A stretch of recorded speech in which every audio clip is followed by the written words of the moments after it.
Patrick Rousseau, bonjour. Bonjour Audrey. Alors vous êtes enseignant en anglais à l'Université Paris 7 Diderot et à IPCOM. Vous êtes aussi cofondateur de Polyglot Club et auteur aux éditions Studirama de l'ouvrage Réussir l'oral d'anglais. Très juste. Alors l'épreuve de langue vivante au baccalauréat comporte plusieurs exercices, un oral, un écrit. On va s'intéresser ici plus à l'examen écrit. Alors en quoi consiste exactement cet exercice de compréhension écrite ? Oui, alors l'épreuve de compréhension écrite en anglais se divise en deux parties. Il y a d'une part, il s'agit de la même épreuve le même jour, en général la 3e semaine de juin. Et elle se divise en deux parties. D'une part, la compréhension de l'écrit, donc un exercice de lecture basé sur un texte dont on verra les détails tout à l'heure. Et une deuxième partie qui est l'expression écrite et qui là aussi se traduit par différents types d'écrits. Une épreuve qui dure, rappelez-nous, combien de temps ? L'épreuve dure 3 heures pour l'anglais LV1. Donc les élèves vont trouver un texte. Que doivent-ils faire à partir de ce texte-là ?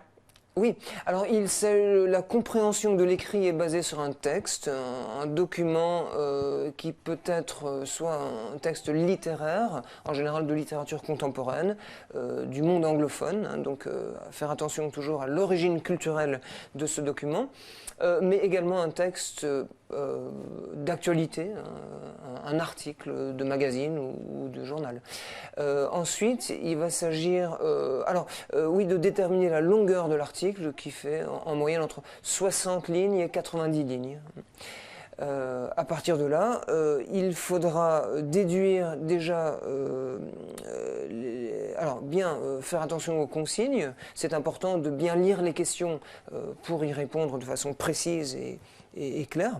Il faudra ensuite repérer les informations essentielles qui sont dans le texte, c'est-à-dire essayer de retrouver qui fait quoi, quand, comment, pourquoi, etc. Il faudra ensuite, pour chacune des questions, citer le texte lorsque c'est demandé. Donc pour ça, il faut citer le numéro de la ligne. Les numéros des lignes sont fournis, avec bien sûr des guillemets avant et après la citation. Il faudra respecter les temps verbaux. Si la question est posée au présent ou au passé, absolument respecter ce temps-là, qui est une indication importante.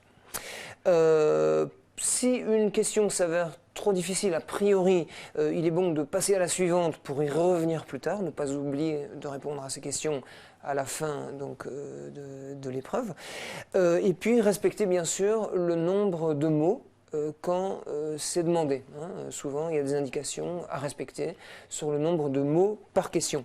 Bien sûr, soigner la langue parce que il s'agit d'une épreuve de compréhension de l'écrit, mais il faut malgré tout soigner la langue, essayer de maîtriser la langue et respecter un certain niveau. Alors combien de questions est-ce qu'on va trouver à peu près ?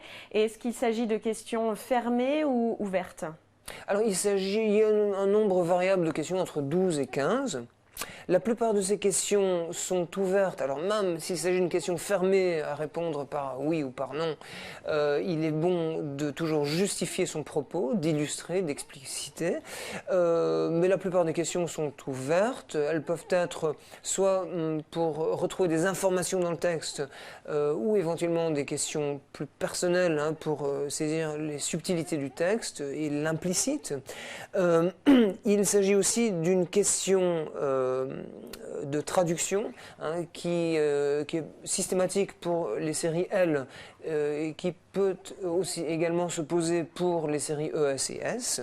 Alors les questions de traduction sont toujours importantes parce que ce sont des points facilement gagnés à condition de s'y préparer.